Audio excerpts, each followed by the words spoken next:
Na sequência deste assunto, buscar e salvar o que se havia perdido, quero falar hoje a maneira, a situação em que estávamos quando fomos achados por Jesus. Quando ele veio ao mundo, quando ele pisou essa terra, como ele nos achou. Nas mensagens anteriores, nós falamos em Mateus capítulo 9, versículos 35 e 36, você deve estar lembrado. Foi uma mensagem antes a anterior. Mostramos que Jesus, ele viu as multidões e teve grande compaixão porque estavam cansadas, estavam errantes, perdidas como ovelhas que não têm pastor. Na mensagem anterior falamos sobre a busca incansável de Deus ao homem através de Jesus, não por ele ter necessidade de nós, mas pela nossa necessidade dele. A alma precisa de Jesus, precisa de Deus. Na mensagem de hoje, quero mostrar um outro fato interessante relacionado ao encontro que tivemos com Jesus. Como foi que ele nos achou? Vejamos Romanos capítulo 3, esse é um texto muito conhecido, muito claro, e ele vai dizer na altura do verso 12, capítulo 3, versículo 12 de Romanos, o seguinte: Paulo escreveu a situação em que nós fomos encontrados por Jesus. Todos se extraviaram e juntamente se fizeram inúteis ou imundos. Não há quem faça o bem, não há um só. Que situação triste Jesus encontrou este mundo. E pelo que se vê, ainda muitas pessoas há que se encontram nessa situação. Paulo foi muito claro quando ele disse que todos se extraviaram, todos se perderam. Para se cumprir uma profecia do profeta Isaías, que profetizou 700 anos aproximadamente antes de Jesus vir ao mundo, está lá no capítulo 53 do profeta Isaías. Ele diz que cada um se desviava pelo seu caminho. Foi assim que Jesus nos encontrou, caminhando pelos nossos próprios caminhos, pelas nossas próprias ideias, nossos próprios pensamentos, vivendo a vida que bem nos interessava, achando ainda que estávamos bem.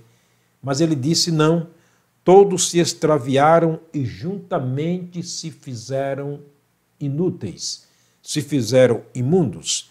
Não havia ninguém que fizesse o bem, não havia ninguém que buscasse a Deus. Foi exatamente esta condição em que nós estávamos quando Jesus nos encontrou. Eu quero voltar um pouquinho antes do verso 12, a partir do versículo 10. Ele diz o seguinte: como está escrito, não há um justo nenhum sequer. Não há um justo nenhum sequer. Quantas vezes nos gabamos dos bem ou do bem que fazemos para os outros, das obras que nós praticamos, obras boas, maravilhosas, sim, não deixa de ser uma obra boa.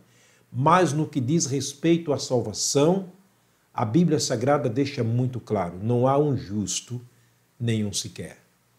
Todos pecaram. Ele disse no verso 11, não há ninguém que entenda, não há ninguém que busque a Deus. E por essas questões, ele termina no verso 12 dizendo que todos se extraviaram e juntamente se fizeram inúteis ou imundos. Continuando a leitura de Paulo, no versículo 13, ele vai dizer o seguinte: a sua garganta, quer dizer, a nossa garganta, é um sepulcro aberto. Com as nossas línguas tratamos enganosamente. Peçonha de cobra venenosa está debaixo dos seus lábios. O apóstolo Tiago retrata a nossa língua como um fogo, ou seja, como um mundo de iniquidade. Está posta entre os nossos membros e contamina o corpo inteiro, porque com ela nós bendizemos a Deus e Pai, e com ela nós amaldiçoamos a Deus e a criatura de Deus. Portanto, ele diz que a nossa língua é comparada a uma pequena faísca ou fagulha de fogo que é colocada sobre um bosque e ele se incendeia. É assim. Portanto, ele diz aqui a periculosidade da língua, embora sendo um órgão tão importante, através dela nós glorificamos a Deus, nós falamos bem de Deus, mas com ela nós xingamos, nós amaldiçoamos as pessoas criadas à imagem e semelhança de Deus, nós blasfemamos, nós prestamos uma adoração falsa aos deuses falsos. Com a nossa língua, nós fazemos algo que não é bom para Deus. Por isso ele diz, a nossa garganta, ou seja, a sua garganta é um sepulcro aberto, com a sua língua tratam enganosamente, peçonha de cobra venenosa está debaixo dos seus lábios. E ele continua no verso 14, cuja boca está cheia de amargura, ou maldição e amargura. Verso 15, os seus pés são ligeiros para derramar sangue. Versículo 16, em seus caminhos há destruição e miséria. Olha o verso 17, o que ele diz, e não conheceram o caminho da paz. Se extraviaram, estão andando errantes, porque não conhecem o caminho da paz. Jesus disse no capítulo 14 de João, versículo 6, eu sou o caminho. Portanto, todos nós estávamos andando em caminhos alheios, em caminhos estranhos. Quando fomos achados, foi assim. Quando Jesus chegou ao mundo, o mundo estava assim, o mundo de pessoas estava exatamente assim. E ele termina no verso 18, dizendo o seguinte, não há temor de Deus diante de seus olhos. Não há temor de Deus diante dos seus olhos. Por isso as pessoas continuam ainda perdidas. Além de estarem extraviadas, andando pelos seus próprios caminhos e pensamentos, não têm o temor de Deus. Quais são as razões? Nos textos posteriores, nós vamos continuar mostrando que existem razões fortes, poderosíssimas por detrás de tudo isso, porque as pessoas ainda continuam perdidas, porque as pessoas ainda continuam extraviadas, errantes, vulneráveis, como a ovelha que não tem pastor ou desgarrada do rebanho. O texto de Romanos 3 termina nos versos 19 e 20, Paulo escrevendo assim, ora, nós sabemos que tudo o que a lei diz, aos que estão debaixo da lei, o diz, para que toda a boca esteja fechada e todo mundo seja condenável diante de Deus. Ele está dizendo que por tudo isto que acontece na nossa vida, o mundo inteiro está condenado diante de Deus. O versículo 20 ele diz, por isso, nenhuma carne será justificada diante dele pelas obras da lei, porque pela lei vem o conhecimento do pecado. Cada vez que eu faço uma boa obra relacionada à lei, eu descubro que se eu deixasse de fazer aquilo seria pecado. Nesse caso, a lei está mostrando o que é pecado.